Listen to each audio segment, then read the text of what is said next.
નમસ્કાર. News of Gandhinagar daily headlines today.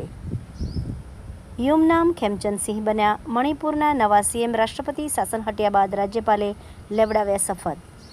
તોરણવાળી માતા ચોક heritage પ્રોજેક્ટનું કામ શરૂ કરો. પૂર્વ વિપક્ષી નેતા કમિશનરે રજૂઆત કરી. 1 જાન્યુઆરીએ ખાતમુહૂર્ત કરાયું હતું.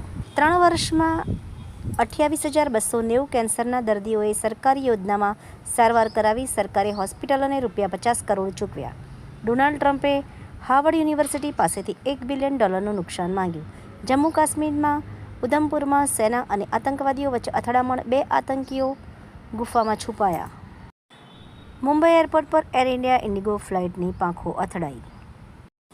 તંત્રી લેખ. દિલ્હી કેબિનેટે હોળી અને દિવાળી પર મફત LPG સિલિન્ડર આપવાની યોજનાને મંજૂરી આપી.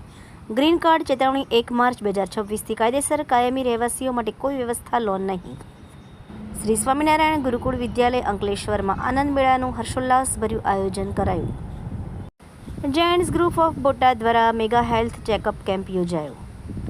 ચંદુએ કરવત લઈ કોના કકડા કરવાની માંગણી કરી. વાંચવા જેવો લેખ. ભરત વૈષ્ણવ. એનોજી સાહિત્ય સરિતા ગ્રુપ. વિષય સોશિયલ મીડિયા અને સંબંધોની ખોટ. એના ઉપર સર્જકોની ખૂબ જ સુંદર વિવિધ સ્વરચિત રચનાઓ. આ ઉપરાંત આગળ મુખ્ય સમાચારમાં જોઈએ તો આસમાના 29 સભ્યોએ બનાસ ડેરીની મુલાકાત લીધી. યુથ ઇમર્જન કાર્યક્રમ હેઠળ સહકારી મોડેલનો અભ્યાસ કર્યો. બરમિયાવાડ ગામમાં વિવાદ. POCSO કેસમાં સંડોવાયેલા શિક્ષકની ફરી નિમણૂક સામે ગ્રામજનોનો ઉગ્ર વિરોધ. 1 એપ્રિલથી આવક અને જાતિ સહિતના 18 પ્રમાણપત્રો ઓનલાઈન મળશે. 80 લાખ પરિવારને સીધો ફાયદો. સગીરા પર દુષ્કર્મ ગુજારનાર કાકાને આજીવન કેદ. કલોલ કોર્ટનો ચુકાદો. જમીન મિલકતનું ઈ-રજિસ્ટ્રેશન હવે મોંઘું બનશે. દસ્તાવેજ દીઠ ₹100 પ્રોસેસિંગ ફી ચૂકવવી પડશે. રાજ્યના મહેસૂલ વિભાગનું નોટિફિકેશન જાહેર.